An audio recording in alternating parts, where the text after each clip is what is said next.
Good morning. Hope all is doing well. We have some dynamic speakers today that's going to share information with regards to pay equity.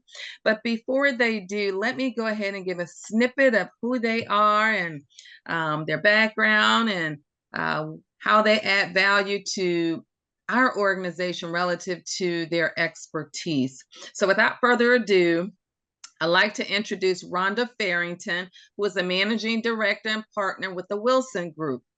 Rhonda brings over 30 years of human resources experience in both consulting and human resource management. She has worked with small and mid-sized organizations. She has extensive background in design and market-driven salary structures, performance-based incentive and sales compensation plans, and executive and director total compensation plans. In recent years, she worked extensively on pay equity and pay transparency issues for her clients. Her strengths include facilitating compensation discussions and partnering with leadership to design and restructure compensation to drive the business strategy of the organization.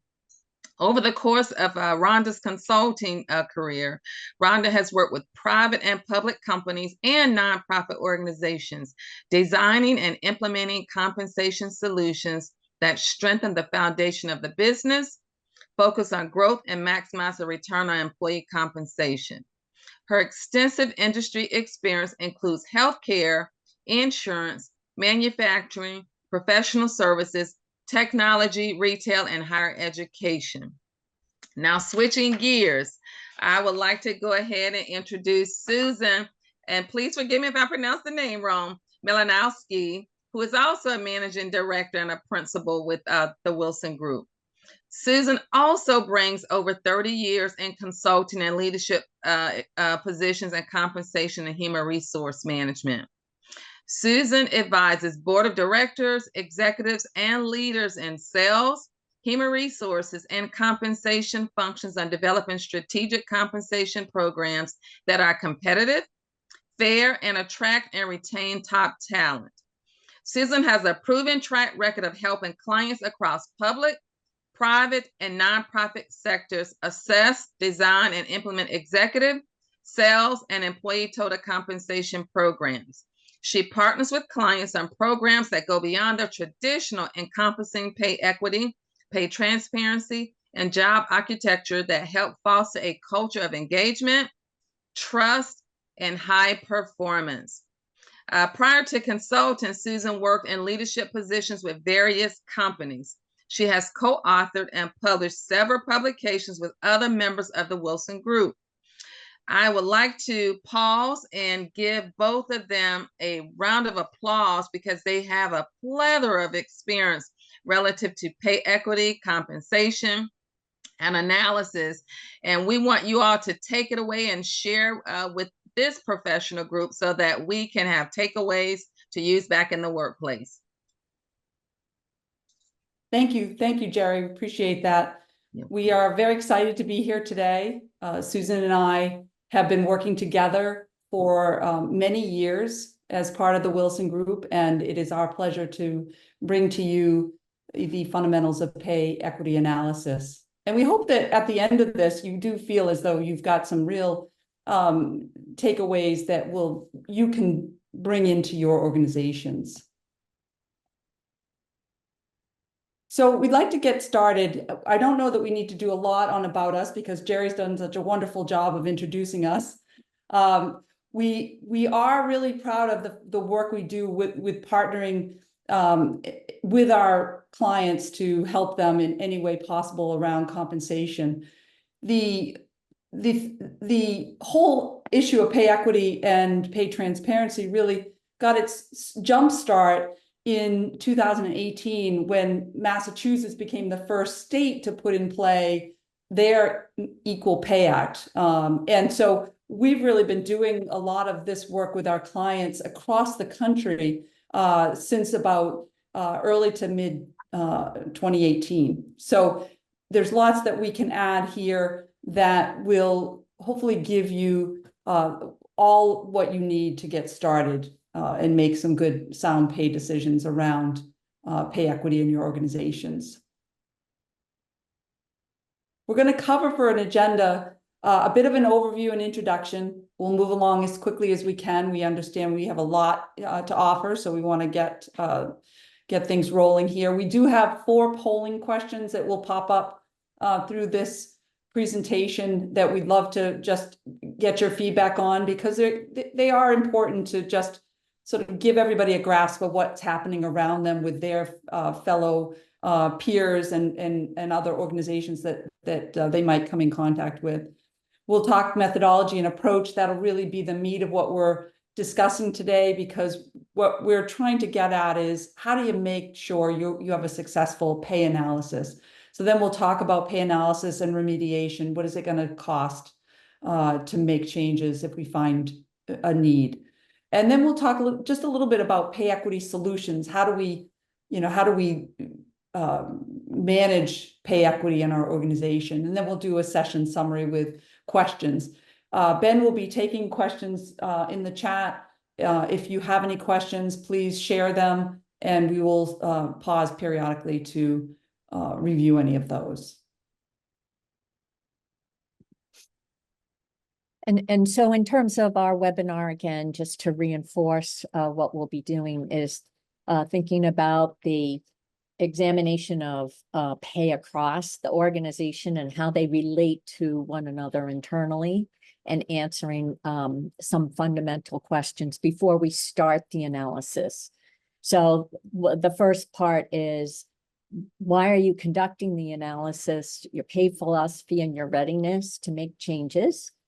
As you do with any probably new program you introduce or start to work with. Second is how to ensure that your pay equity analysis remains confidential when you're ready to share those results. And sharing them can be internal, external. There's many ways in terms of how that's shared. And what's involved in doing the analysis itself, now that you've prepared. I'm sure you all love to hear the word regression. It makes us all cringe, I know, but we're going to talk about different ways of doing that analysis. And then lastly, once you get that analysis done, how do we make sure we retain our goals and maintaining a pay equity on an ongoing basis?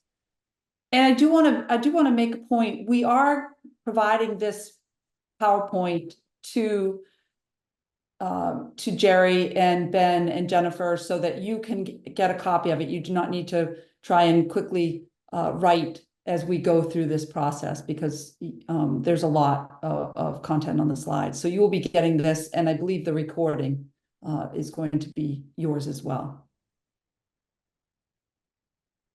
So we have our first poll question. The question is popping up here. Has your organization ever completed a pay equity analysis? Single choice. Yes, we conducted a pay equity analysis once. Yes, we conduct ongoing pay equity analysis. The third is, we are considering conducting a pay equity analysis. That might be why you're here. And no, we have never conducted a pay equity analysis. It hasn't been part of the conversation at work.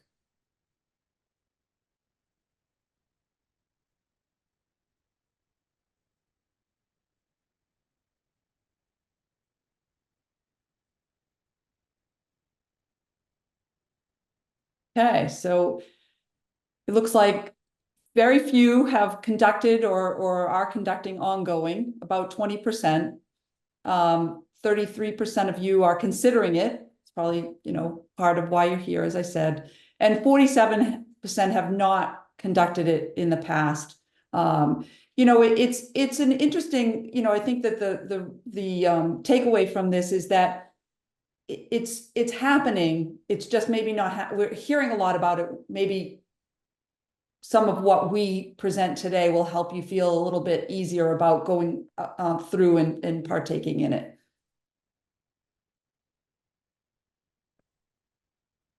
So we're talking about pay equity, but we need a definition. And what is fair pay? So this definition has come through a collection of feedback from people who have worked in or done pay equity and thought about what is pay equity and what's fair pay. So we're talking about, first of all, comparable jobs. And we always think about pay equity, I think, in terms of internal pay equity. But if we have internal pay equity and we're not market competitive, that's not going to quite work. In addition, the other question is, once you say, hey, we're a company that believes in pay equity, well, what are you communicating? What do employees know about your pay program? So fair pay for comparable jobs is internally equitable, externally competitive, and communicated in a transparent way. In establishing pay equity, we should think about then it's not a one and done sort of exercise. And this is why we are going to talk about maintaining it on an ongoing basis. It usually goes beyond complying with state or federal laws. And we'll talk about that might be a reason why we got started with this. And it's a philosophy that includes both internally fair and externally competitive. And it has a good communication strategy around it. So we'd like for you to think about this in terms of pay equity. I also want to mention, we don't have it on the screen here, there is a book called Fair Pay by David Buckmaster. And he's a comp person, worked for Starbucks. He goes beyond the pay equity piece, which is what is fair pay, what's a living wage, what's fair pay for different groups of jobs, why does it seem executives seem to be fairly paid and others maybe not? And he goes into all of that. And I just started reading the book, and I encourage you to read that book, Fair Pay by David Buckmaster. So we have our second poll question. We've got only 4, so this is one of 4. Does your organization have a salary structure and compensation philosophy? And the options are salary structure only, compensation philosophy only, both, or neither.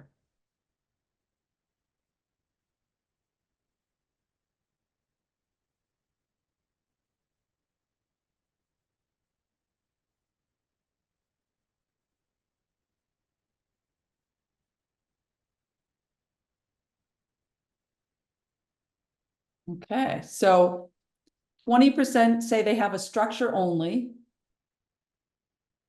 60% say neither a structure nor a comp philosophy. And the reason why we ask this question is that there's really a close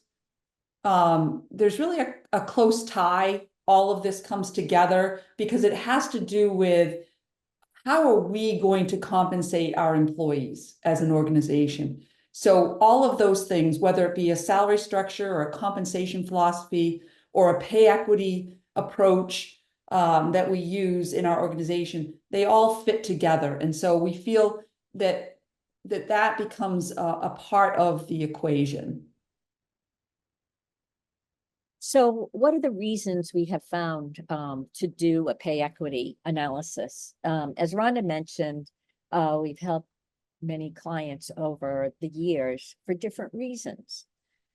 So pay transparency is needed. So we do know that employees now, a competitive advantage is to be able to communicate and talk about pay and help employees understand it and within a framework.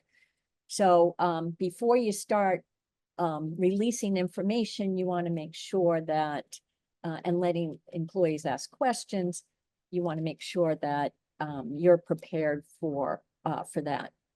You may have noticed some pay gaps. Maybe it was just a manager realizing it and making some pay decisions, or on a broader basis. And so you have a need to identify and address those.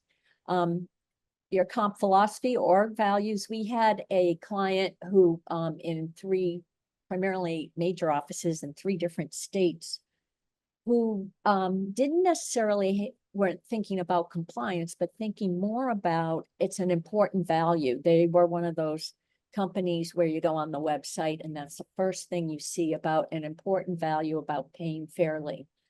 So that is a reason that have been used, and we help them with their analysis. Acquisitions, that if you're in a company that are acquiring other companies, we know of one that's quickly acquiring many companies, and they realize, like, same job, like people are paid so differently.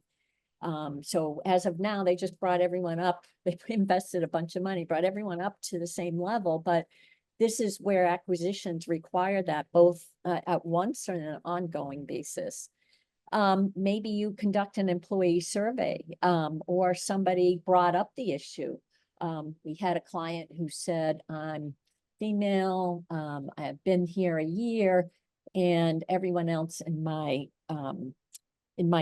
job has been promoted and I haven't, and you tell me I'm a strong performer. We've had that a reason to start to do an analysis. And then lastly, in terms of compliance, at the federal level, we helped an organization who's a federal contractor. They had an OFCCP audit, prepare for that audit. We might have it at the state level, as Rhonda mentioned. In Massachusetts, it was gender-based. We had to do an analysis. All companies had to do an analysis of gender. And then industry or city. So we had another client in Atlantic City, and they require, the Atlantic City Gaming Association requires a analysis. So these are some reasons, and there may be others that you are welcome to share in the chat that you might be thinking of through that.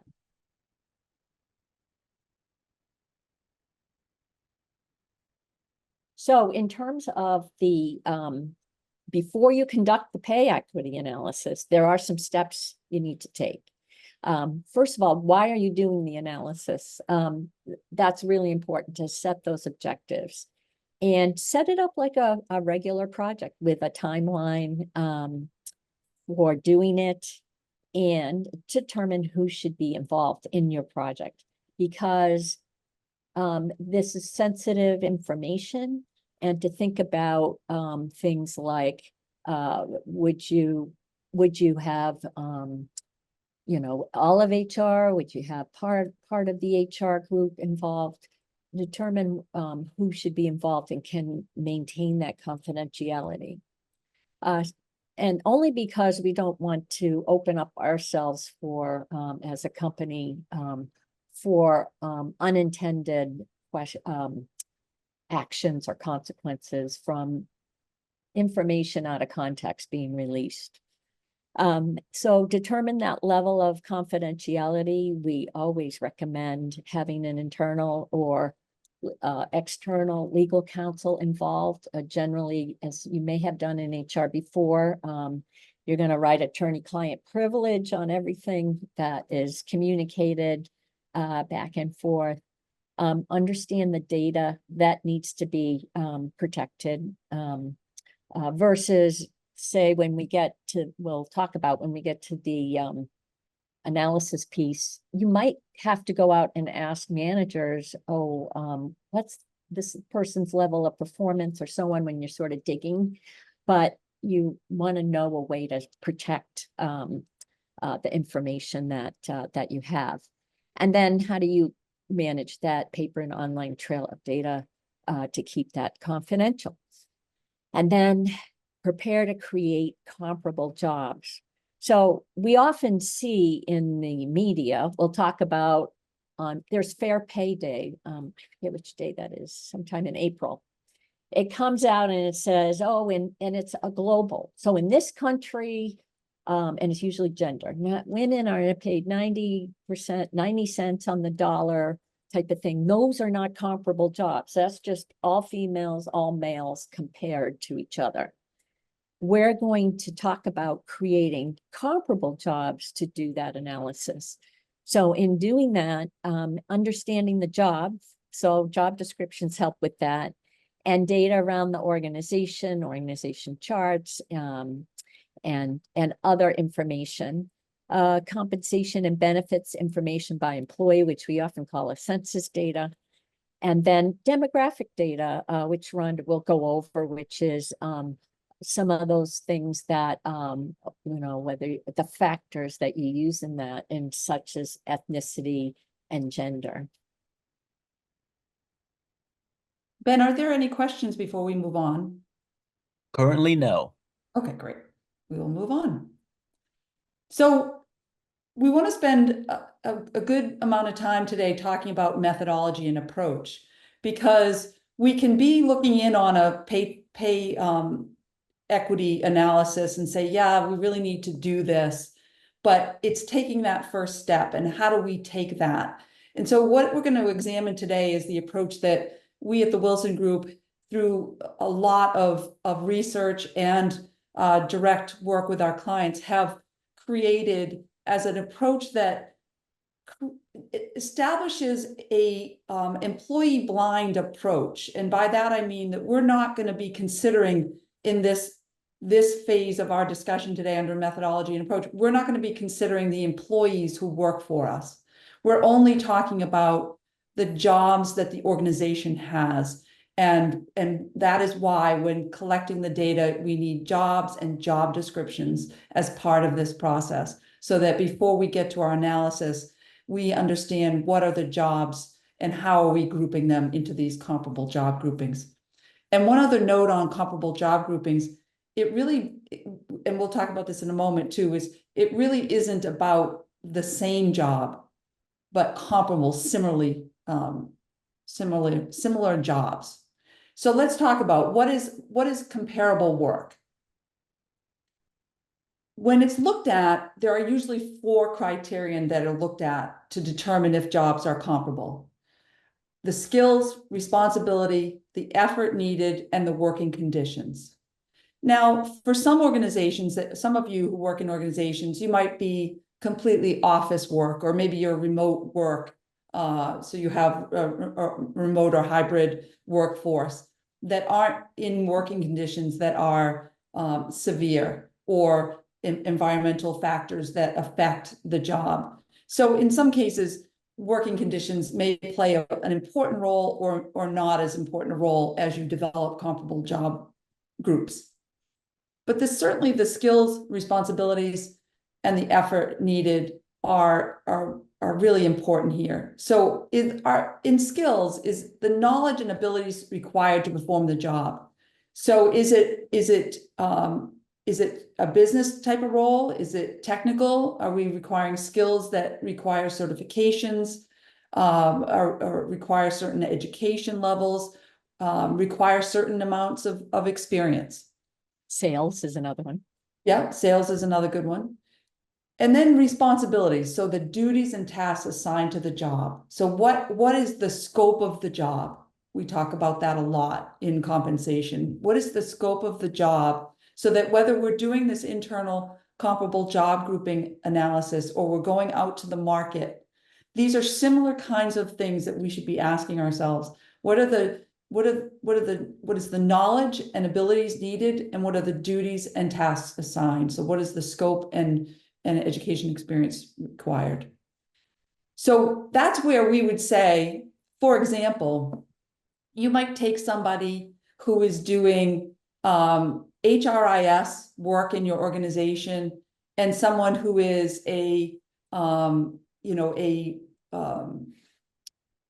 accounting work, and say we can show enough knowledge and skills that group those jobs together when we read those job descriptions. Again, we'll get into a little bit more in depth into how that all works, and we'll give you an example. So where to start? So what we want to do is we want to develop categories and groups that make sense for your organization. This isn't about something that you could just cookie cutter place in any organization. That we need to make sense for the jobs that are in your organization. And those categories and groups that make up your jobs are called comparable job groupings. And we're going to go into depth in those. And I'll just bring up, Rhonda, one of your first assignments was with a company that didn't have job evaluation, did not have a salary structure. And this was highly valuable. They didn't have to do any of those things in order to do this work, from what I recall, as you develop the comparable job groupings. Right, but you know, what's interesting about that situation is that, and it's a part of the reason for the poll questions. If you've done some market pricing, if you have a salary structure and a comp philosophy, going through this exercise might be easier. But you can always use this as your jumping off exercise to get to a structure and market pricing and a comp philosophy. So it doesn't mean that if you don't have those things, to Susan's point, that you can't start here and build from here. So we'll give you some tools, as I said earlier, that really, they really, it doesn't matter whether you're looking internally or externally, they work to help you bring your organization together by developing categories that will define the roles in your organization. So we like to think of this, the development of a comparable job groupings as being a succession of questions to answer, from what are the career categories in our organization? What are the subcategories? How many levels of a job or set of jobs do we have? And if we're large enough, how can we then put the job family into the equation to be able to more finely define our comparable job groupings? So addressing the first one, career category, we look at it as there being 3 core career categories out there. And for many of you who have looked at surveys, you'll start to see things like the words like professional, individual contributors, support, management, you know, where jobs will be broken out that way. We like to use these 3 core categories because we really do feel they encompass the entire organization, minus maybe your executive team. So we don't pull executives into this. They certainly can be, and Susan's actually done pay equity analysis at the executive level. So there, you know, there's always that case. But for the most part, when we're looking at this, we're defining it with support roles, professional roles, and management roles. And when we define those support and professional, we really are defining them as individual contributors. So a management role is someone who has 2 or more subordinate staff who report to them.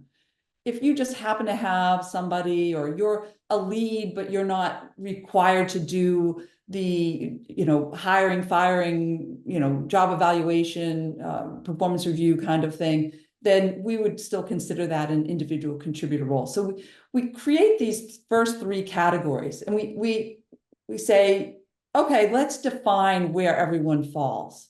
So it's a fairly starting high level, 50,000 feet at above the ground, but we're really starting to massage the data so that you can get to these comparable job groupings. The next thing we do is we create subcategories.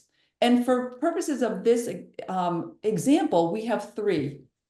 We have administration, business, and technical operations. So we give the examples. If you're an administrative assistant, you'd be under the administration.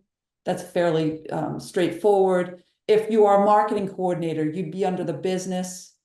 If you are a systems administrator, you'd be under the technical. So you can see how this works. And one of the things that happens when we go into any organization is we add to this subcategory list.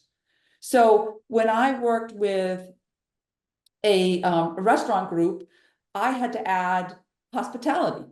When I worked for a construction company, I had to add labor because they had laborers. Susan, you probably have a few examples too. I mean, we worked with, you and I both did a university, and so we had to add academics, right? Academia. So we could subcategorize all of our jobs. Because they are different skills, for the purpose of the fact that they're different skills that are required to do those jobs.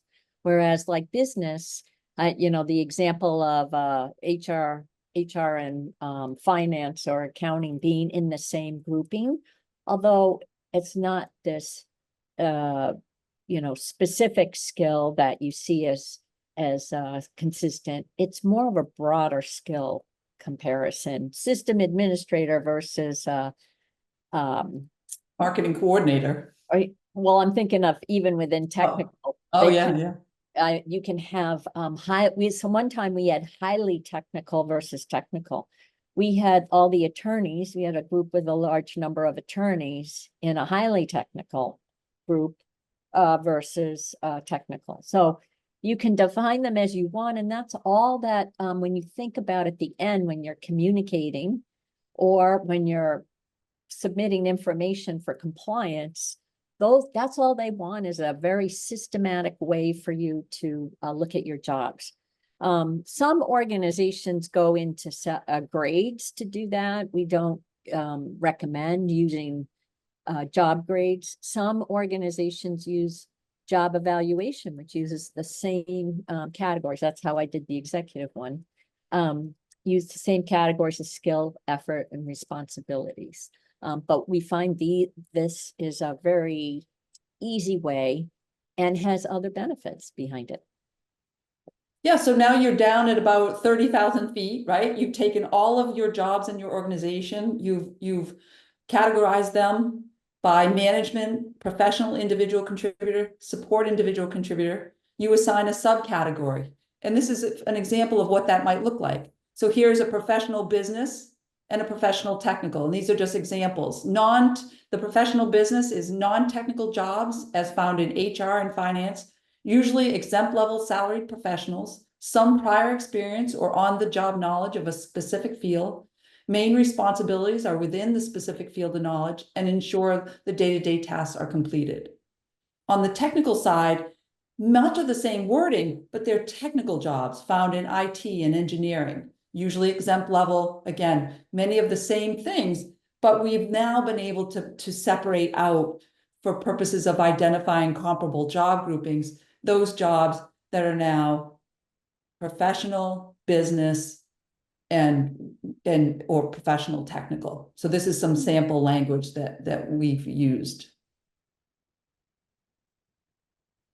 Then we talk about career levels. So when we think about career levels in your organization, you might only have one financial analyst, or you might have three. And for some reason, I always pick on financial analysts, but financial analysts, right, in your organization, you might have one, you might have three, right? If you have one, you still need to figure out, for purposes of understanding how they fit into this structure, how they compare internally to your other jobs that are similar, but also to figure out, if I'm going out to market price a job, I need to understand what career level do I have of that one job. And sometimes that's harder than if I have three and I have somebody who's a junior, somebody who's really, more career level, and somebody who's more of a senior level financial analyst. Now I have three levels and they're all different. So career levels are really important in the whole scope of compensation work. And really, again, if you are one of the organizations that already has a structure, you may already know how many career levels you might need. So we like to review job descriptions for purposes of understanding the career levels in the organization, and also discuss with HR and others in order to get a better feel for that. So here's an example of career level and subcategory. So we were talking just a moment ago about professional business and professional technical. And then we can say, okay, how many levels is it important to have in our organization? Do we need to create something? That doesn't mean you fill all the jobs. It's just saying, how many levels do we need to identify in order to capture all of the jobs that might fall into business professional business or professional technical in this example? So here we have 5. In our management, we have 6. So we're thinking about supervisor, senior supervisor, manager, senior manager, director, senior director, that kind of thing. So what's your nomenclature and how do you distinguish between levels? But this this approach is still taking into consideration the skill, effort, responsibility, and working conditions. So we're still coming back to that when we think about how many levels, where would we then place a job, what level would be appropriate for that job as we go back to the building of those comparable job groupings.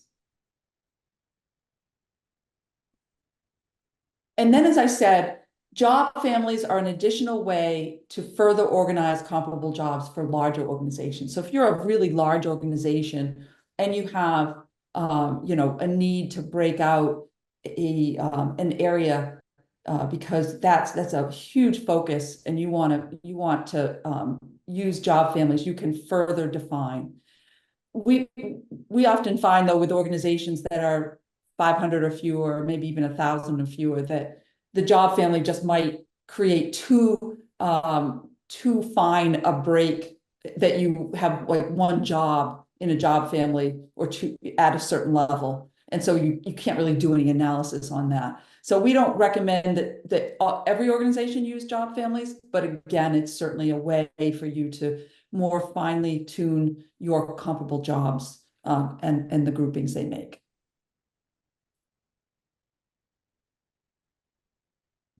An additional benefit for this is that the development of a structured system or a job architecture that defines and categorizes all the positions within the company, this is a widely used practice, is doing exactly this as a way to get to a job architecture that fully defines how your organization uses jobs in various parts of the organization and how they relate to other parts of the organization. So this is just an additional benefit you get, particularly when you're large enough to bring in job families.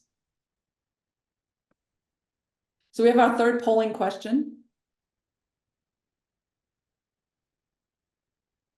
So are jobs in your company organized into categories, levels, and job families? Have you done any formal job architecture? Yes. Yes, but only career paths, which is very common. No, we've not created anything formal around our job levels, and no, we're too small for a formal job architecture, because we understand that that's the case.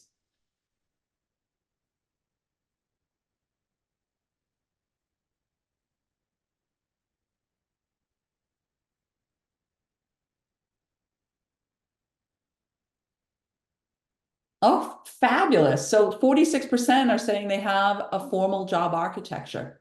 That's great. And another 15% have career paths.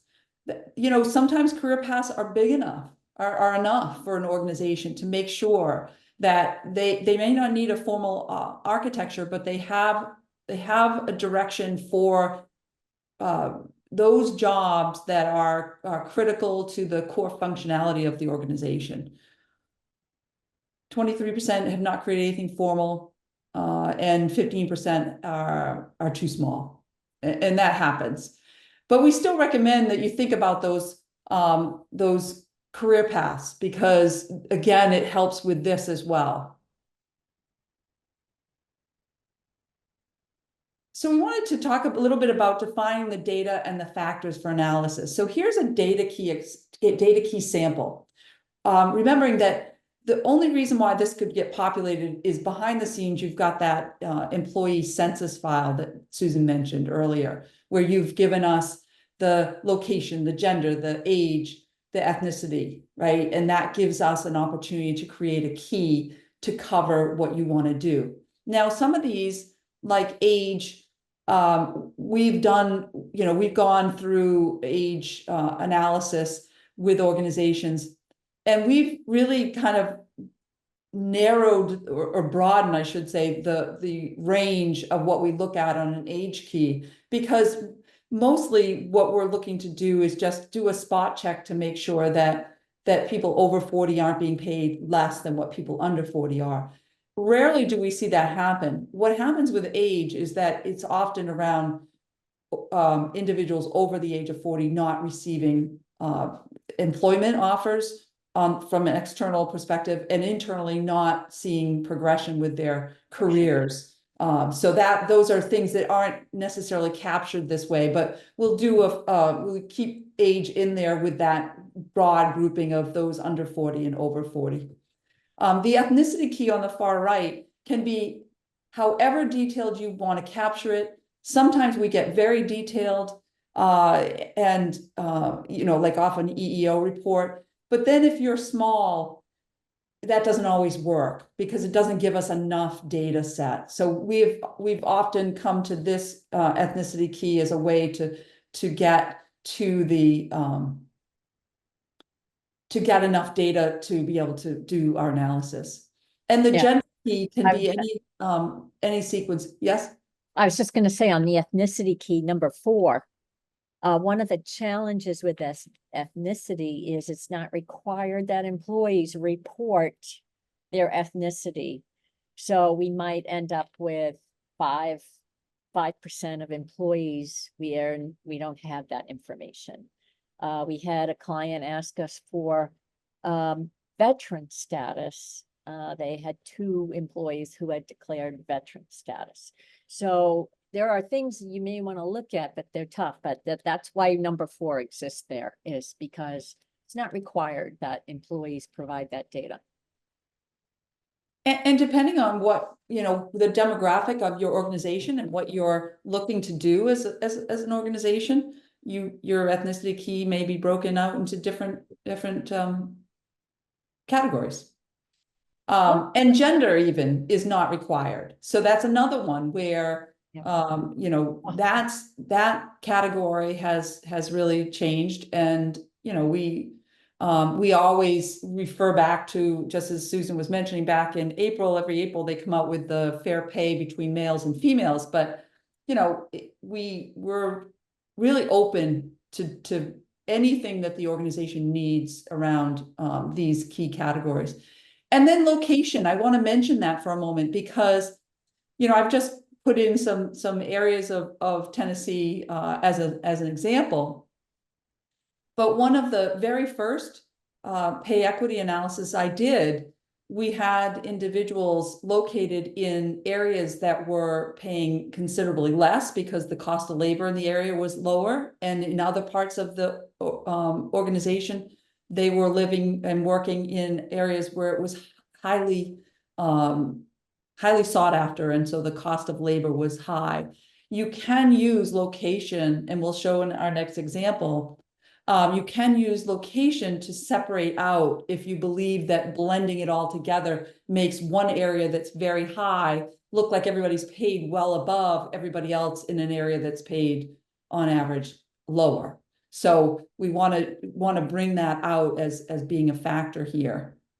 Especially for compliance. But this is where comp philosophy comes in, where in some organizations, some of our clients believe that their main headquarters is their cost of labor, is what their pay is based on, no matter where people live or work, living, remote or an office.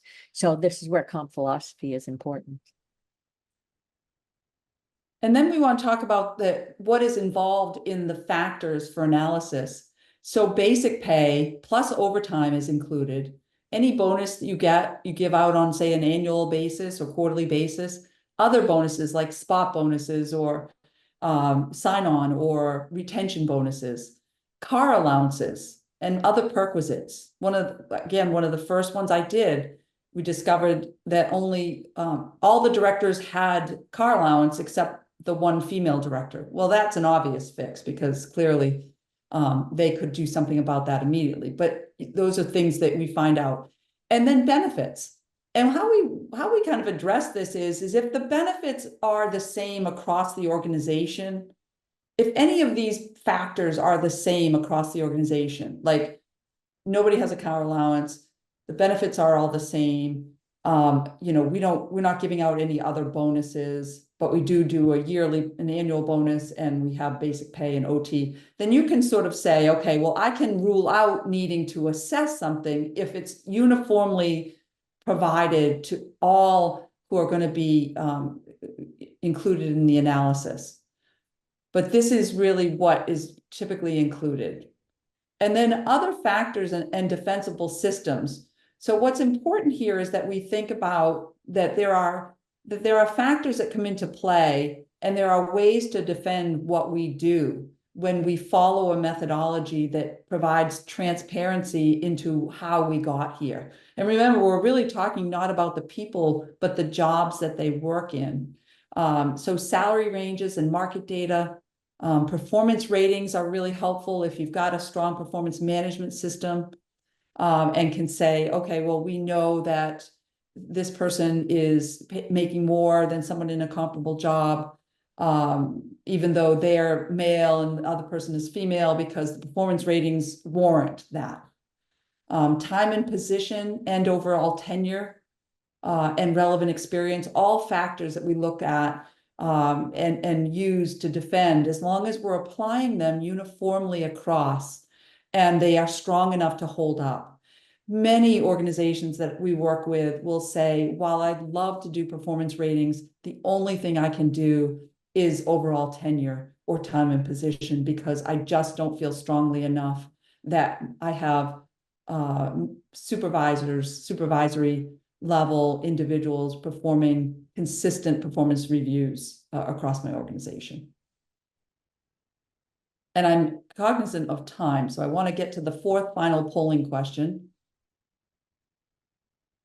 Does your organization use external market data to understand the competitiveness of compensation rates? I'm sorry, competitiveness of compensation rates. Yes, on a regular basis. Yes, occasionally. No, or other. We'd be interested in what your other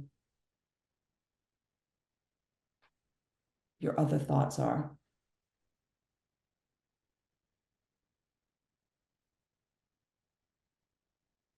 So 30% are using it regularly, 50 occasionally. So that's 80%. So 80 out of the 100 are using external market data to understand. That's good, because it gets you closer than than just sort of internally guessing where jobs fall. All right, 8 minutes to go. I'm going to go a little quickly here. Okay. So analysis methodologies, pay gap analysis is just the one we mentioned in the beginning. Females are paid 90 cents on the dollar. It doesn't have a breakdown by that. But it can too by comparable piece, which I'll get to. And then regression analysis. If your eyes bug out of your head with all different types of statistical terms, then that is not necessarily, you don't have to do a regression analysis. You got to have at least 30 in the sample. And then if all 30 are males or all 30 are white, or it's not going to help you. So we tend to use the pay gap analysis. For example, then the percentage, you can go ahead, Ron, and hit the others. Yeah. So then when we're using the pay gap analysis, we're looking at the disadvantaged group divided by the advantage group, females divided by males, to get a variance. And that is, when it's done for comparable jobs, then it is a comparable pay methodology. So what is considered to be similar pay? To be, if we've decided that, how far off can we be? For groups, for jobs that are at the lower end of the lower paying jobs, then we tend to use a variance of 5%. So if you're less than 95%, then that might stick out and tell you that that job grouping is off. For most jobs in the professional level and management, we're looking at a variance between 90 and 110%. So if you did the calculation and it comes out at 85%, that's a group you want to look at. And the reason for that too is that once, when you're starting in a role and you're starting in an entry level, those sort of level 1 and level 2 jobs, most people should be paid very similar. If you're starting to have to hire in at a much higher rate for lower skilled or lower experienced people, that really is a sign that you need to go back in and take a look at the rest of the individuals who might have jobs that are comparable or the same in this case, and are at that lower level, because you might need to make adjustments, not just bring somebody in higher because the market has told you that you needed to. But once you get into the higher levels, you certainly, there's more performance management and prior experience, relevant experience that come into play with why people are paid differently. So then when we look at all the jobs in a particular grouping, and we look at what the pay variances are, we start to ask, do we have the right, all the right jobs in the right places? So I mentioned, for example, you can hit the whole thing. Mentioned, for example, we have professional technical level 2. Should some of the jobs that are in there really be a level 3? Is a field engineer not really technical, but maybe a highly technical? So you start to look at those things and adjust the jobs to fit in there. Usually you find we have found a legacy job with a legacy person in it that someone always has to deal with as to whether they're in the right job group. And at the end of the day, one of the things that we like to do is look to our legal counsel and say, can you defend this, right? If we've placed this job here and we have this outlier individual who just, he or she or whatever is one off, typically there is there's a comfort factor there that that's just a unique situation that we are dealing with. So we try not to get too hung up on that. So pay analysis and remediation then becomes the result of having gone through the pay gap analysis. So here's just a gender sample that you'll have when you get the deck.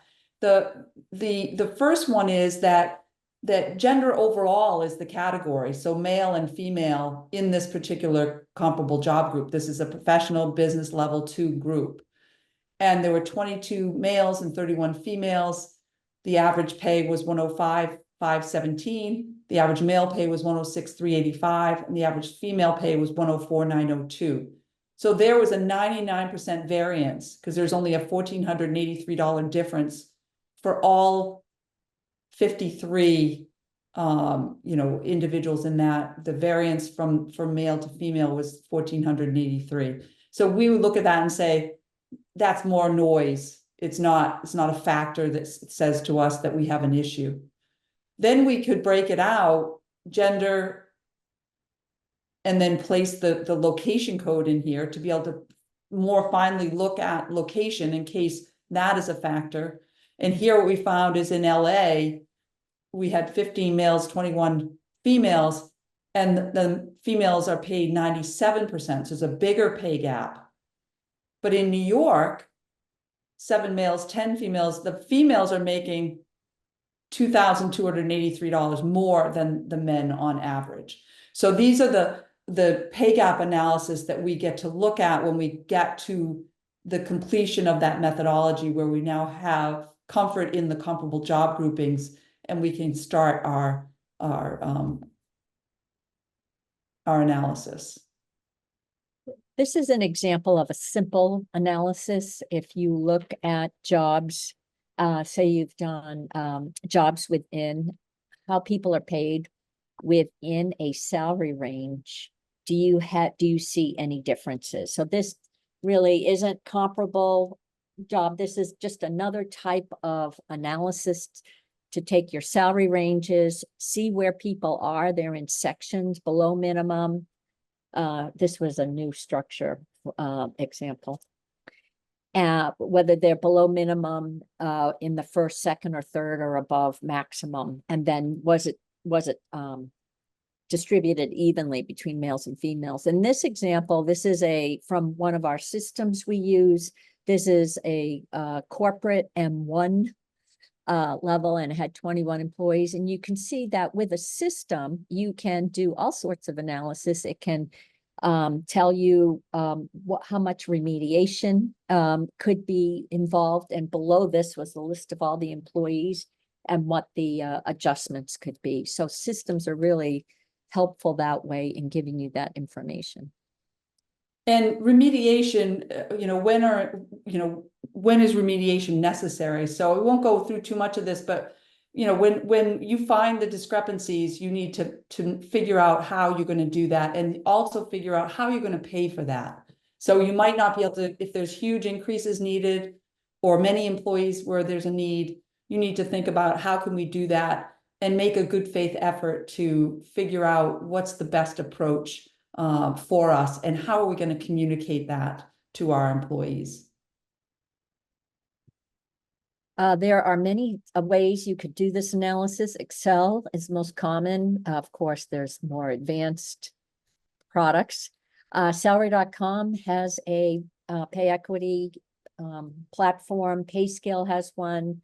TrueCX, I believe, is another one. We heard of another one today, Comport, and some of your HCM providers also have these. And in these boxes here, you'll see these are the things it can do. It could actually create the comparable job groups for you, and also bring in the external data. Well, not without some effort on your part. Well, with the systems is what I Yeah. meant, salary.com and so on.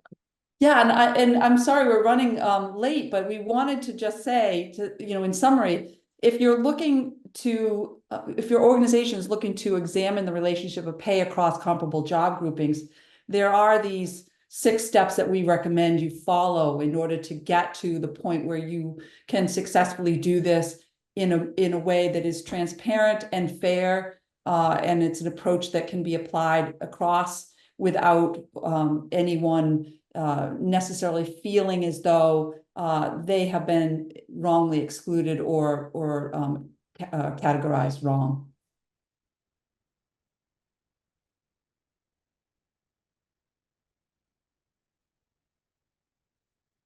We do not have any questions. Okay. All right, well, if Well, you think there's some, you have our emails there. yes, thank you very much. We appreciate it.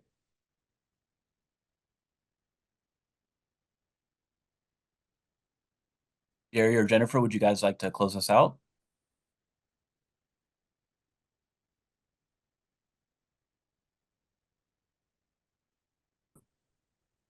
Thank you, everyone, for attending today. We appreciate your coming in and learning from these wonderful ladies.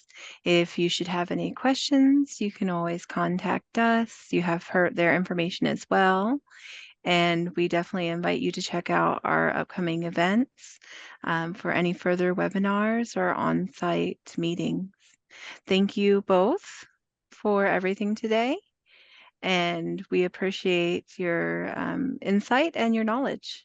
Thank you. Thank you for having us. Thank you. And let me also Thank add that you. an email will be sent out with the presentation, the CCE information, and the recording of this webinar. Thank you. Thank you.